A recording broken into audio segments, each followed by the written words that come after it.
ذکر حق کے نور سے روشن ہے اس کی صبح و شام، اس کے ہر گوشے میں گونجے حق تعالیٰ کا کلام۔ یہ ادارہ مجلس تعلیم القرآن جس کا نام۔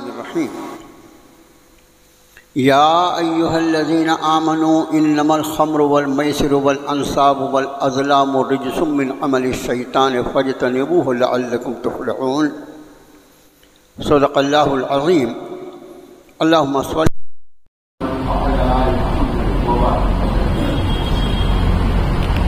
قرآن پاک کے 7ویں پارے میں سورۃ المائدہ کی 90 نمبر کی آیت ہے، اس وقت آپ کو پڑھ کر آپ کے سامنے میں سنایا ہے، اور اس کا ترجمہ بھی اسی آیت شریفہ کی روشنی میں کچھ باتیں رکھی ہیں۔ ترجمہ ایک مرتبہ اور سماعت فرمانے کے لیے فرمایا اللہ تعالیٰ نے کہ اے ایمان والوں، در حقیقت شراب اور جوا اور گل اور پانسے کے تیر یہ سب کے سب گندگی ہے اور شیطان کے کام ہے۔ تم ان سے بچتے رہو تاکہ تم کامیاب رہو جاؤ۔ پچھلے جمعے بھی آپ کے خادم نے عرض کیا تھا کہ اسلام جو ہے یہ ایک مکمل ضابطۂ حیات ہے، چند رسموں کے مجموعے کا نام اسلام نہیں ہے، بلکہ اسلام ایک ایسا دین ہے جو اپنے ماننے والے کے لیے زندگی کے ہر شعبے میں پوری طرح رہنمائی فرماتا ہے، اور انسان کو زندگی کا ایسا طریقہ سکھلاتا ہے کہ اگر اس طریقے پر وہ عمل پیرا ہو کر زندگی گزارے تو اس کا وجود خود اس کے لیے، اس کے خاندان کے لیے، اس کے پاس پڑوس کے لیے، اس کے معاشرے کے لیے، اس کے شہر اور ملک کے لیے ایک نعمت بن جاتا ہے۔ کس شرط کے ساتھ؟ اگر ایک مسلمان جس اسلام پر ایمان رکھتا ہے اپنی زندگی کو اس کے مطابق گزارے تو۔ اس آیت شریفہ میں جن 4 برائیوں کا تذکرہ رب تعالیٰ نے فرمایا ہے، اور جس کو بعض چیزیں ایسی ہیں جس کے لیے فرمایا قرآن شریف نے حرمت علیکم، اللہ نے تم پر حرام کر دیا، لیکن ان 4 چیزوں کے لیے حرام کا لفظ استعمال نہیں کیا، بلکہ فرمایا رجس، یہ گندگی ہے، غلاظت ہے، اور گندگی ایک ایسا لفظ ہے جس کو سن کر ایک شریف آدمی کے دل میں اس سے نفرت پیدا ہوتی ہے، تو اس کے لیے حرمت کا لفظ استعمال نہیں ہوا۔ حرام تو اس کو ہم حلال و حرام کی فہرست میں تو ہے وہ، لیکن اس سے دور رہنے کی جو تلقین فرمائی رب کائنات نے، اس میں لفظ جو استعمال کیا وہ ایسا ہے جو انسان کی فطرت کے اوپر اتنا اثر انداز ہوتا ہے کہ اس لفظ کے سننے سے ہی آدمی کو گھن آتی ہے کہ بھئی گندی چیز ہے تو مجھے اس سے دور رہنا چاہیے۔ اور پھر اس میں مزید فرمایا من عمل شیطان، تو میرا ایمان والا بندہ، تو حضرت رحمان کا ایک پسندیدہ بندہ، ایمان والا بندہ، اللہ کی رضا کا چاہنے والا بندہ، اللہ کی رضا کی تلاش میں زندگی گزارنے والا بندہ، میں نے تجھے یہ بھی بتا دیا ہے کہ تیرے دشمنوں میں جو سب سے بڑا دشمن ہے، ان الشیطان للانسان عدو مبین، شیطان انسان کا سب سے بڑا دشمن ہے۔ جب میں نے تجھے یہ بھی بتا دیا کہ شیطان تیرا سب سے بڑا دشمن ہے، تو تو وہ کام کیسے کر سکتا ہے جو شیطان کا کام؟ من عمل الشیطان، یہ لفظ ایسا ہے کہ اس کا ترجمہ آپ سب کر سکتے ہیں، عمل یعنی عمل، کام، میں من عمل الشیطان، یہ شیطان کے کاموں میں سے، اس کا معنی یہ کہ انسان کے کرنے کا کام ہے ہی نہیں، انسان کے کرنے کا کام ہے ہی نہیں۔ انسان کو اللہ نے اشرف المخلوقات بنایا، وہ ایسی غلیظ اور گندی چیزوں میں جا کے اپنی زندگی خراب کرے۔ اب میرے بھائیوں، ان 4 چیزوں کے بارے میں جس کی حرمت کا اور جس سے دور رہنے کا حکم قرآن نے دیا ہے، فجتنبو، اجتناب کرو، اس سے دوری بنائے رکھو، قریب بھی مت جاؤ۔ یہ ایسے الفاظ استعمال ہوئے اس آیت شریفہ میں کہ ایک لفظ کی تشریح کی جائے تو پورا مضمون بنتا ہے۔ اب ان چاروں چیزوں میں پہلی چیز جو شراب ہے، اس کے تعلق سے ایک معلوماتی بات یہ ہے کہ بہت ساری ایسی چیزیں ہیں شریعت مطہرہ میں جو یک لخت جس کے حرمت کا حکم قرآن میں آ گیا، منع فرما دیا، یہ نہیں کرنا نہیں کرنا۔ لیکن اس کے مد مقابل شراب جو ہے وہ ایک ایسا حکم ہے جو اللہ نے قرآن میں 3 قسطوں میں نازل فرمایا، 3 انسٹالمنٹ میں نازل فرمایا۔ یہ ایک معلوماتی بات ہے کہ شراب کی حرمت کا حکم جو ہے وہ یک لخت یا ایک بار میں نازل نہیں ہوا۔ میں نے پچھلے جمعے میں یہ بات عرض کیا تھا کہ یہ شراب جو تھی وہاں کے سماج میں ان کی گھٹی میں بسی ہوئی تھی، یعنی ان کا کوئی کام جو تھا وہ بغیر شراب کے ہوتا ہی نہیں تھا۔ اچھا، اس کو تو زمانے جاہلیت کہا جاتا ہے۔ آج بھی خود ہم جس معاشرے میں رہتے ہیں، جن کو اللہ نے ایمان اور تقوی اور پرہیزگاری اور اللہ کی توفیق شامل حال ہے میرے بھائیوں، وہ تو اللہ کی توفیق سے بچے ہوئے ہیں، ورنہ غیر مسلموں کا جو معاشرہ ہے، اور اللہ مجھے معاف فرمائے، بعض بہت ہی زیادہ روشن دماغ مسلمان جو اپنے آپ کو بہت ماڈرن کہتے ہیں، لعنت ہے ایسے روشن دماغ ہونے پر، جس نے اپنے دین اور اسلام کو ہی پس پش ڈال دیا۔ وہ روشن دماغ نہیں بلکہ وہ تاریخ ترین دماغ، لعنت بھیجنے کے لائق ہے۔ بعض مسلمان بھی اپنے ماڈرنزم کے نام پر کہ میں بہت ہی روشن خیال آدمی ہوں، ان چیزوں میں ملوث ہیں۔ تو بھی اس کے بعد بھی ہمارے اندر 1000 برائیاں ہیں، لیکن اس کے بعد بھی الحمدللہ اسلام کے نام پر بعض ایسی خوبیاں ہیں جو آج بھی اہل ایمان میں دکھائی دیتی ہیں، جیسے شراب کا امت مسلمہ میں اس کا استعمال جو ہے الحمدللہ ثم الحمدللہ آج بھی بہت ہی لمیٹڈ ہے، کم ہے دوسروں کے مقابلے میں۔ دوسروں کا جو معاشرہ ہے غیر مسلموں کا، وہ چاہے کسی بھی ذات سماج سے تعلق رکھتے ہوں، ان کی ہر خوشی اور غمی جو ہے اس میں شراب شامل ہو چکی ہے۔ کیا ان کی شادی، کیا ان کا بیاہ، اور کیا ان کی موت مٹی، ہر جگہ شراب ہے۔ اب جو میں آپ سے عرض کر رہا تھا کہ اس کو پہلے جو سب سے پہلا حکم نازل فرمایا رب تعالیٰ نے، فرمایا یسألونک عن الخمر والمیسر، نبی صلی اللہ علیہ وسلم یہ لوگ آپ سے شراب اور جوئے کے بارے میں سوال کرتے ہیں۔ لوگ آج پوچھتے کہ یہ اس لیے کہ شراب ایسی چیز تھی کہ اس کے مضر اثرات، اس کے برے اثرات جو سماج پہ پڑتے ہیں وہ ہر آدمی محسوس کرتا ہے۔ تو بعض لوگوں نے شروع میں یہ پوچھا کہ یہ شراب اور یہ جوا جو بہت زیادہ عام ہے سماج میں، اس کے بارے میں کیا حکم ہے؟ یسألونک عن الخمر والمیسر، فرمایا جواب میں قل فیہما اسم کبیر ومنافع للناس واسمہما اکبر من نفعہما۔ آپ یہ فرمائیے نبی صلی اللہ علیہ وسلم کہ یہ دونوں چیزیں ایسی ہیں کہ اس میں انسان کے کچھ نفع ہیں اور بہت زیادہ نقصانات ہیں۔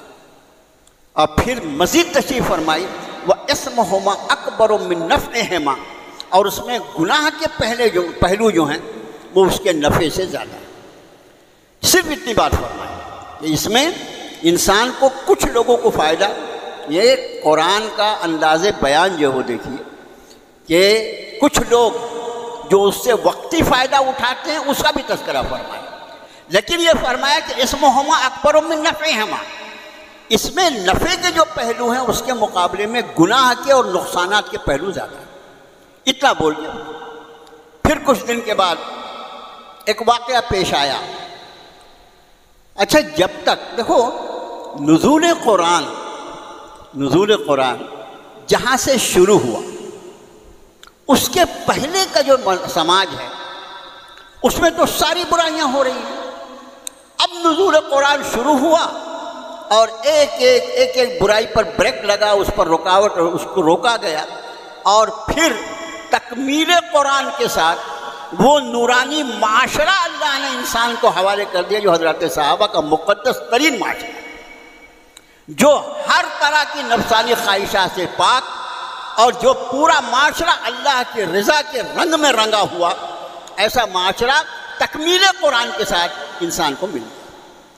اب ایک چیز جو سماج میں چل رہی ہے اور اس کو اگر لوگ استعمال کر رہے ہیں اور اس پر قرآن میں کوئی بندش نہیں ہے تو اس استعمال پر ظاہر ہے کہ کوئی اعتراض کیا ہی نہیں جا سکتا۔ مثال کے طور پر ایک بات میں آپ سے عرض کروں، حضرت خدیجۃ الکبریٰ رضی اللہ تعالی عنہ، یہ ہماری سب سے پہلی والدہ محترمہ ہیں، آپ صلی اللہ علیہ وسلم کی سب سے پہلی زوجہ محترمہ، اور اتنی قربانیاں ہیں ان کی، اتنی قربانیاں ہیں کہ اللہ کی پناہ۔ لیکن ایک جملہ اگر کہوں آپ، یہ ذرا جملہ ہوش میں رہ کے سنیے گا کہ امی جان کو بغیر نماز جنازہ کے دفن کیا گیا۔ کہتے خدیجۃ الکبریٰ کو بغیر نماز جنازہ کے دفن کیا گیا۔ کیسا لگتا ہے جملہ؟ عجیب سا لگتا ہے نا عام حالات میں، کیا غور کر رہے ہم؟ اس وقت تک نماز جنازے کا حکم ہی نہیں تھا نا، نماز ہی نہیں فرض ہوئی تھی، نماز جنازہ کہاں رہے گی؟ جب نماز جنازہ کا وجود ہی نہیں ہے تو اس وقت جس کی بھی وفات ہوگی وہ بغیر نماز جنازے کے دفن کیا جائے گا نا۔ تو ٹھیک اسی طرح شراب کے بارے میں یہ آیت شریفہ تو نازل ہو گئی کہ اس میں برائی کے پہلو جو ہیں وہ زیادہ ہیں اس کے نفع کے مقابلے میں، لیکن ابھی اس کی حرمت کا حکم نہیں آیا۔ اب بھی اگر کوئی پی رہا ہے تو اس پر کوئی نکیر نہیں کی جا سکتی۔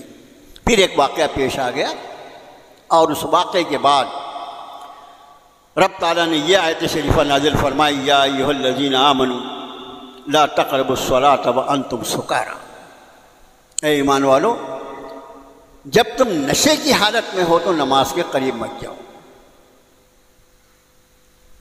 لا تقربوا الصلاۃ وانتم سکارى، جب تم نشے کی حالت میں ہو تو نماز کے قریب مت۔ اس کا مطلب کیا ہے؟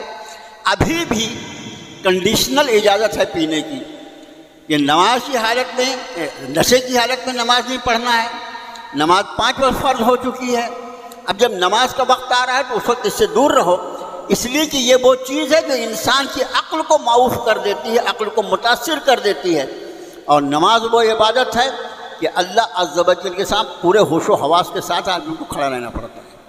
اس کو معلوم ہونا کہ میں نے اپنے رب کے سامنے کھڑا ہوں، یہ میرا قومہ ہے، یہ میرا قیام ہے، یہ میرا رکوع ہے، یہ میرا قومہ ہے، یہ میرا سجدہ ہے، یہ میری تلاوت ہے، یہ میری تکبیرات، ہر چیز کو ہوش رکھنا پڑتا ہے نا۔ تو اب بھی مکمل طور پر حرمت کا حکم نہیں آیا، بلکہ نماز پڑھنے جب پڑھنا ہو تو اس کے آگے پیچھے نہیں پینا بھائی، ورنہ نماز متاثر ہو جائے، یہ دوسرا حکم ہے۔ یہ اس لیے میں آپ کو بتا رہا ہوں کہ قرآن شریف جو ہے اس کے احکام کے بارے میں تفصیلی معلومات اگر ہمارے سامنے رہے تو بات کو سمجھنے میں آسانی ہوتی ہے۔ اور پھر اس کے بعد رب تعالیٰ کا حتمی یہ حکم نازل ہو گیا جو آیت شریفہ میں نے اس وقت آپ کو پڑھ کر سنائی، یا ایھا الذین آمنوا انما الخمر والمیسر والانصاب والازلام رجس من عمل الشیطان فاجتنبوہ لعلکم تفلحون۔ اے ایمان والو، حقیقت یہ ہے کہ شراب اور جوا اور بت اور پاسے کے تیر رجسن، یہ سب کے سب گندگی ہے، غلاظت ہے، من عمل الشیطان، یہ شیطان کے کام ہے، انسانوں کا کرنے کا کام نہیں ہے۔ فاجتنبوہ، ان سے دور رہو، ان سے بچ کے رہو، لعلکم تفلحون، تاکہ تم کامیاب ہو۔ تو گویا آپ کا خادم یہ عرض کر رہا تھا کہ شراب کی حرمت قرآن شریف میں 3 نشستوں میں نازل ہوئی، 3 اسٹیجز میں نازل ہوئی، اور یہ سورہ مائدہ کی آیت شریفہ جو ہے وہ آخری آیت ہے۔ سب سے پہلی جو آیت شریفہ نازل ہوئی وہ اسمہما اکبر من نفعہما، یہ شراب کے بارے میں سوال کیا گیا تو آپ نے یہ رب تعالیٰ نے فرمایا کہ اس کے بعض پہلو ایسے ہیں جو نفع کے ہیں لیکن اس میں نقصان کے اور گناہ کے پہلو زیادہ ہیں۔ اس آیت شریفہ کو بنیاد بنا کر قیامت تک کے لیے قرآن جو ہے وہ اصولوں کی بنیاد، اسلام کی بنیاد ہے۔ اگر کسی کو بنیاد کا علم نہیں ہوگا تو اس کو بہت پریشانی ہوگی۔ اس آیت شریفہ کی روشنی میں رہتی دنیا تک جتنی نئی نئی چیزیں ایجاد ہوتی جائیں گی ان سب کے احکام ہمارے علماء ربانی جو ہیں اس آیت شریفہ کی روشنی میں اس کو طے فرمائیں گے کہ بھئی یہ نئی چیز جو اس وقت آ گئی ہے دنیا میں، جس کا پہلے وجود نہیں تھا، یہ انسانیت کے لیے فائدہ مند ہے یا نقصان دہ؟ اور اگر فائدے اور نقصان دونوں چیزیں ہیں تو پھر اس میں نقصان کا پہلو زیادہ ہے یا فائدے کا پہلو زیادہ ہے؟ انہی چیزوں میں بات آ گئی ہے تو میں واضح طور پر آپ سے عرض کرتا ہوں کہ انہی چیزوں میں آج کے دور کا موبائل بھی ہے۔ یہ موبائل انسانی نسلوں کے تباہ کرنے کا شیطانی زبردست حربہ ہے۔ دیکھو، ایک مسلمان سے زیادہ اپنے وقت کی قیمت کو کوئی نہیں جان سکتا، اس لیے کہ ایک مومن الحمدللہ یہ جانتا ہے کہ یہ میری زندگی کے گزرنے والے لمحات صرف مجھے میری موت سے قریب نہیں کر رہے ہیں۔ بھئی تو دنیا جانتی ہے کہ ہر زندگی کا گزرنے والا لمحہ آدمی کو موت کے قریب کرتا ہے۔ موت جو ہے وہ میری زندگی کا، اس دنیا میں زندگی کا خاتمہ ہوگا، لیکن میری اصل زندگی وہاں سے شروع ہونے والی ہے۔ موت کے ساتھ میرے رب کے بارگاہ میں میری حاضری ہونے والی ہے۔ موت کے ساتھ میرے اعمال کا پورا سلسلہ ختم ہونے والا ہے۔ موت کے بعد میرے نامہ اعمال کو بند کر دیا جانے والا ہے، اور موت تک کے لیے میرے اللہ نے مجھے یہ موقع عطا فرمایا ہے کہ تو چاہے تو اپنے اعمال سے یہاں جنت کما لے، اور تو خود چاہے تو اپنے اعمال سے جہنم کما لے۔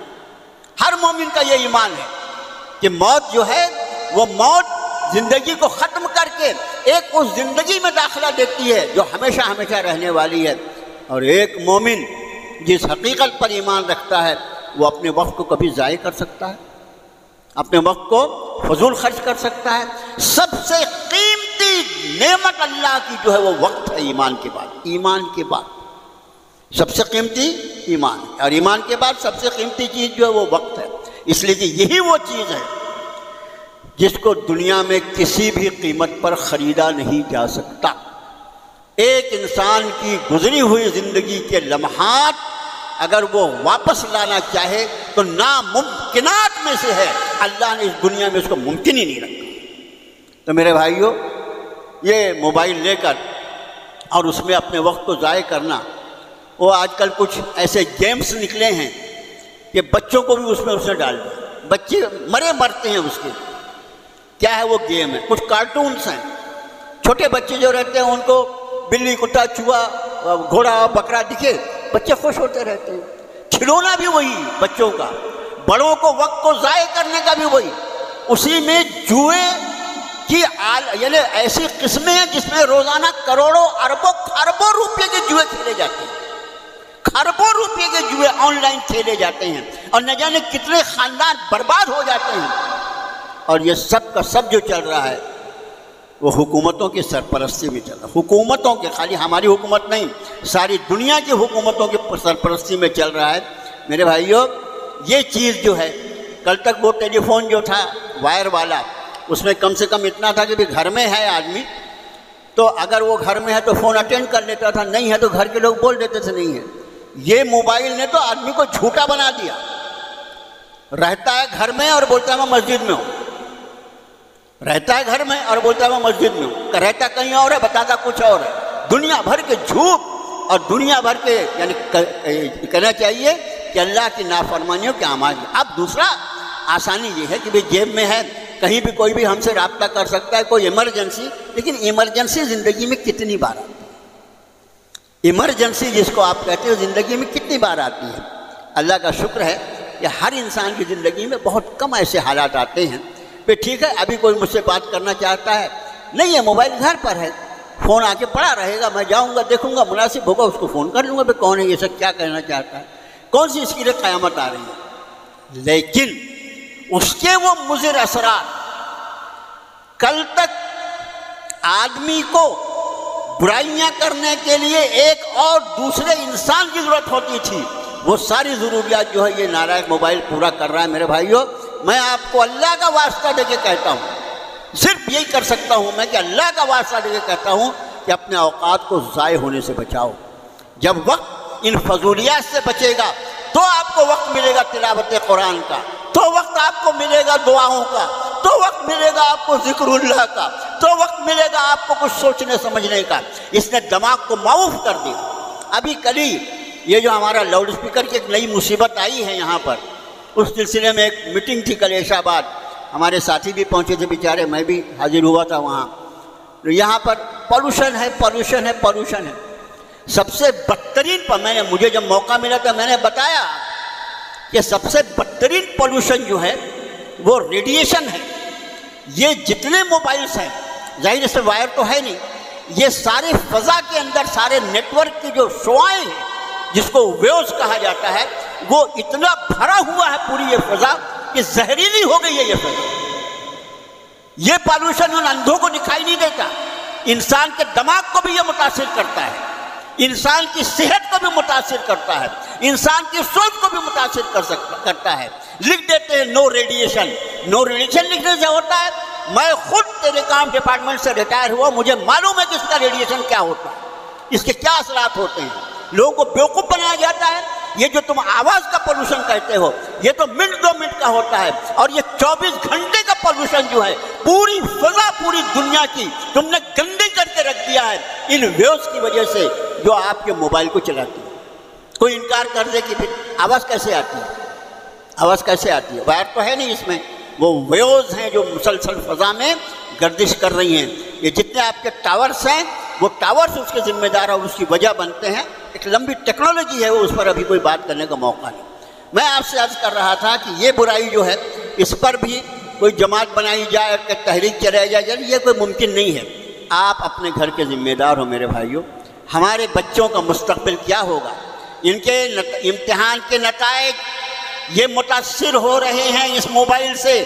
ہماری معاشی حالت یہ متاثر ہو رہی ہے اس موبائل سے، اور وہ غلاظت اور گندگیاں جو موبائل کے اندر پروسی گئی ہیں، اس سے نئی نسل جو ہماری نوجوان نسل ہے اس کو فنا ہونے سے کوئی بچا نہیں سکتا، علاوہ اس کے کہ اس کو اللہ کا خوف دلا کر اس کے دل کو اس کی طرف سے ہٹایا جائے اور اللہ کے ذکر اور اللہ کے یاد کی طرف اس کو متوجہ کیا جائے. میرے بھائی اس کے علاوہ کوئی راستہ نہیں.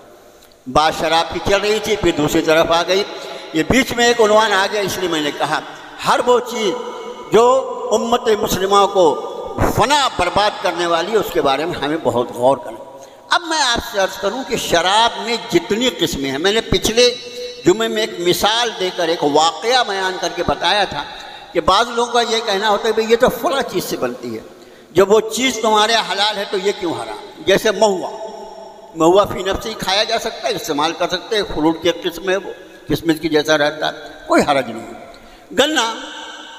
گنے سے شکر بھی بنتی ہے، گنے سے شراب بھی بنتی ہے. اور اس کے بعد بعض جو اونچی قسم کی شرابیں ہیں وہ کاجو سے بنتی، بادام سے بنتی ہو، وہ کسی بھی چیز سے بنتی ہو. جب وہ شراب کی لسٹ میں آ گئی تو وہ حرام ہے. اور جب اتنی حرام ہے شراب، اتنی حرام ہے، حدیث شریف میں اللہ کے رسول صلی اللہ علیہ وسلم نے فرمایا جس شخص نے شراب پیا گویا اس نے بت کی بندگی کی. یہ حدیث شریف ہے ترمذی کی. جس نے شراب پیا گویا اس نے بت کی بندگی کی، اس نے بت کی پوجا کی. اتنا بڑا گناہ، اتنا شدید. اور وہ چونکہ حرام ہے اس لیے کتنے ہزار روپے والی اس سے قطع نظر اس پر ناپاکی کا حکم لگتا ہے. جیسے خون ناپاک ہے، جیسے پیشاب پخانہ مزی منی ناپاک ہے، اسی طرح شراب ناپاک. اگر وہ جسم پر یا کپڑے پر لگ جائے تو جتنی نجاست کی مقدار لگنے سے نماز نہیں ہوتی اتنی شراب بھی لگ جائے تو آدمی کی نماز، اتنی ناپاک چیز. اور اس کے بعد اس چیز کے تعلق سے قرآن پاک کا جو ایک مزاج ہے وہ یہ ہے کہ وَتَعَاوَنُوا عَلَى الْبِرِّ وَالتَّقْوَى وَلَا تَعَاوَنُوا عَلَى الْإِثْمِ وَالْعُدْوَانِ. دیکھو جتنی نیکی اور بھلائی کے کام ہیں اس میں تم بھرپور مدد کیا کرو، ہاتھ بٹایا کرو. بہت سارے ایسے کام ہوتے ہیں انفرادی ہوتے ہیں، آپ کو انفرادی دورہ کا نفل پڑھنا آپ پڑھو، لیکن نماز باجماعت ہے تو نماز باجماعت پہ تو پوری جماعت رہے گی نا. تو قرآن نے فرمایا تعاونوا علی البر والتقوی. جہاں کہیں بھی نیکی اور پرہیزگاری کا کام ہے اس میں تم نے معاونت کرنا ہے، اس میں ہاتھ بٹانا ہے. یہ ایمان والے کے لیے ضروری ہے. ولا تعاونوا علی الاثم والعدوان. مگر جہاں گناہ کا اور کوئی اللہ کی نافرمانی کا کام ہو رہا ہے تو وہاں ہاتھ بالکل مت بٹانا. آپ دیکھیں، اپنا محاسبہ کریں. ہے ہماری یہ عادت کہ بھئی یہ کام گناہ کا ہے۔ میں آپ سے عرض کرتا ہوں دنیا کے سارے تماشے صرف اس لیے چلتے ہیں کہ اس کو تماشا دیکھنے والے مل جاتے ہیں۔ اگر تماشا دیکھنے والا نہ رہے تو پھر تماشے کا وجود ہی ختم ہو جائے گا۔ جتنی اجتماعی برائیاں ہمارے سماج میں، ہم اپنے سماج کے ذمہ دار ہیں، ساری دنیا کا ہم نے ٹھیکہ نہیں لیا، ہمارے سماج میں جتنی اجتماعی برائیاں چل رہی ہیں اس کی وجہ یہ ہے کہ ہم اس کو برا تو بولتے ہیں لیکن اس کے بعد اس میں شریک بھی ہوتے ہیں۔ قرآن نے کہا وَلَا تَعَاوَنُوا عَلَى الْإِثْمِ وَالْعُدْوَانِ، گناہ اور بغاوت کے کام میں ایک دوسرے کا ہاتھ نہیں بٹانا۔ یہی وجہ ہے کہ اللہ کے رسول صلی اللہ علیہ وسلم نے دو چیزوں کے بارے میں، ایک تو شراب اور دوسرے سود، شراب اور سود، ان دونوں کے بارے میں صرف اس چیز کی حرمت کا حکم نہیں فرمایا، بلکہ آپ نے فرمایا جس طرح شراب پینا حرام ہے اسی طرح شراب کا بنانا، شراب کا پلانا، شراب کو ایک جگہ سے دوسری جگہ لے کر پہنچانا، شراب کی تجارت کرنا یا شراب کی تجارت میں کسی بھی طرح معاون اور مددگار ہونا، یہ سب کا سب اتنا ہی حرام ہے جتنا شراب کا پینا ہے۔ حدیث شریف میں واضح طور پر آپ صلی اللہ علیہ وسلم نے اس کو گنوایا۔ اس کا مطلب کہ کوئی گناہ جو فی نفس ہی شریعت کی نگاہ میں گناہ ہے، اس گناہ میں کسی بھی طرح کی معاونت یعنی میری کسی بھی طرح کی مدد اس میں پہنچے جس کی وجہ سے وہ گناہ پنپتا ہو، یہ فی نفس ہی گناہ ہے۔ میں مثال کے طور پر ایک بات آپ سے عرض کرتا ہوں، بہت آسانی سے انشاءاللہ مثال سمجھ میں آ جائے۔ ہمارے یہاں چوریاں ہوتی ہیں، چوریاں ہمارے وضو خانے کا نل لے کے چلا گیا، وضو خانے کا نل لے کے چلا گیا، کیمرے لگے ہوئے ہیں CC کیمرے، لیکن وہ بھی اتنا سمجھدار تھا کہ اتنا ایسا کپڑا وپڑا لپیٹ کے رکھا تھا کہ اس کو بھی سمجھتا ہے کیمرے میں میرا فوٹو آ جائے گا، تو وہ کیمرے میں ہم کو دیکھنے کے بعد بھی اب اس کو لیکن بعد میں سمجھ میں آ گیا کون صاحب ہیں یہ۔ جب اتنی گراوٹ آ جائے کہ مسلمان کے مسجد میں جا کر وہاں کے وضو خانے کا نل محفوظ نہ ہو تو ہمارے گھر کا سر و سامان کیا محفوظ رہے گا؟ گراوٹ دیکھیے۔ بہرحال میں عرض یہ کر رہا تھا کہ جس نے بھی اس کو چوری کیا ہوگا وہ نل کی ٹوٹی لے گیا نکال کے، میں نے شروع میں منع کیا تھا اپنے ساتھیوں کو کہ بھائی دیکھو یہ عوامی جگہ ہے، یہاں زیادہ قیمتی ٹوٹیاں مت لگا۔ ہمارے بعض ساتھیوں کو لگا حضرت اتنا اچھا وضو خانہ ہے، ذرا 800 والی لگا دو، 1200 والی لگا دو، لگا کے دیکھ لو۔ اب وہ ایک دو گئی تو اس کے بعد خود ہی سمجھ میں آ گیا کہ بہتر وہی 200 روپے والی ہے، وہ نہیں نکال کے لے جائے۔ میرا کہنا یہ ہے کہ یہ جو ٹوٹی کوئی چرا کے لے گیا، فرض کیجیے 1200 کی تھی، اس نے لے جا کر کسی بھی شخص کو 150 میں اس نے بیچ ڈالا ہو۔ یہ 150 میں جس نے لیا اس نے کیا کیا؟ اس نے خالی مسجد کی ایک ٹوٹی خریدا؟ ارے اس نے اس کے چوری کے کام میں مدد کی۔ جس دن یہ معاشرہ چوری کے سامان خریدنا بند کر دے گا اس دن چوری خود بخود بند ہو جائے گی۔ آپ سمجھ گئے؟ جس دن یہ معاشرہ چوری کے سامان خریدنا بند کر دے گا اس دن چوری خود بخود بند ہو جائے گی۔ اگر ہم چوری کا کوئی سامان خریدتے ہیں تو یہ سمجھ لو کہ ہم اس چوری میں برابر کے شریک ہیں۔ اگر ہم وہ سامان خریدتے نہیں تو وہ شخص چوری کی ہمت نہیں کرتا۔ یہی ہے معاملہ شراب کے بارے میں جو اللہ کے رسول صلی اللہ علیہ وسلم نے ارشاد فرمایا کہ اس کے متعلقین جتنے ہیں وہ سب کے سب اس میں ملوث ہیں اور سب کے سب برابر کے گناہ گار ہیں۔ آج یہ مضمون یہیں پر پورا، اس کے بعد انشاءاللہ آگے کی باتیں اگلے جمعے میں اللہ کی توفیق سے۔ اس کے بعد بہت ادب سے یاد دلا دوں آپ کو کہ آنے والے اتوار کو ایک بہت ہی اہم جلسہ آل انڈیا مسلم پرسنل لا بورڈ کی جانب سے ہمارے کامٹی روڈ پر جو امبیڈکر صاحب کے نام پر جو بہت بڑا کنونشن ہال بنا ہوا ہے، لیفٹ ہینڈ پر کامٹی طرف جاؤ تو کنونشن ہال سبھی کو معلوم ہے، بہت بڑا جلسہ گاہ ہے وہ، اور ظاہر ہے کہ حکومت کے پیسے بنا ہے تو ہے ہی بہت شاندار۔ وہاں پر اتوار کو، آنے والے اتوار کو دوپہر 2 بجے سے 5 بجے تک اس میں آل انڈیا مسلم پرسنل لا بورڈ کے ذمہ دار بھی تشریف لا رہے ہیں۔ جنرل سیکرٹری مولانا مجددی صاحب تشریف لا رہے ہیں، ان کے اسپوکس مین الیاس رسول صاحب آ رہے ہیں، اور چونکہ اس جلسے میں ہمارے ساتھ بدھسٹ حضرات کی بھی بعض، ان کے یہاں بھی بہت ساری ٹکڑیاں ہیں، بعض ٹکڑیاں ساتھ میں ہیں، اس لیے ان کا بھی ایک مقرر اس میں ہوگا۔ تو یہ جو وقف قانون بنا ہے، جس کی وجہ سے ہماری مساجد، ہمارے مدارس، ہماری خانقاہیں انتہائی خطرے میں ہیں، اور یہ کہا جا سکتا ہے کہ اگر وہ قانون جو کا تو پورا کا پورا نافذ ہو جائے تو پورے اوقاف کے تعلق سے جو ہمارے احکام شریعت ہیں وہ پورے کے پورے متاثر ہوتے ہیں۔ اس کے لیے آل انڈیا مسلم پرسنل لا بورڈ ایک تحریک چلا رہا ہے، اور اسی تحریک کا یہ حصہ ہے۔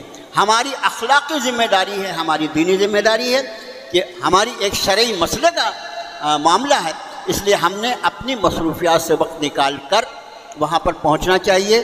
وقت ہوگا جلسے کا 2 سے 5 تک، وہ ایسا نہیں کہ 2 بولے 3 بجے شروع ہوگا، وہ حال ملتا ہی جو ہے وہ گھنٹے کے حساب سے ملتا ہے، 10,000 روپے گھنٹہ اس کا کرایہ ہے، اور 2 بجے بولے تو وہ 2 کے مطلب 1 گھنٹہ پہلے ہم کو دیں گے۔ تو آپ جتنے جلدی پہنچ سکیں اپنی نماز ظہر ایڈجسٹ کیجئے، کھانا ایڈجسٹ کیجئے، اور اس کے بعد پھر جلسہ ختم ہوگا، اس کے بعد آپ عصر آسانی سے پڑھ سکتے ہیں۔ تو میرا بہت ہی ادب سے درخواست ہے کہ اس جلسے میں ضرور شرکت فرمائیں۔ اور ابھی جو لاؤڈ اسپیکر کا مسئلہ ہے اس پر ہم لوگ لگے ہوئے ہیں، سارے وکلاء، مسلمان، ججز اور علماء سبھی لگے ہوئے ہیں۔ اللہ سے دعا کریں کہ اللہ تعالیٰ اس مصیبت کو دور فرما دے، اور ہماری شہر کی فضا جو ہے دوبارہ اذان کی آواز سے گونجنے لگے۔ وصلی اللہ تعالیٰ علیہ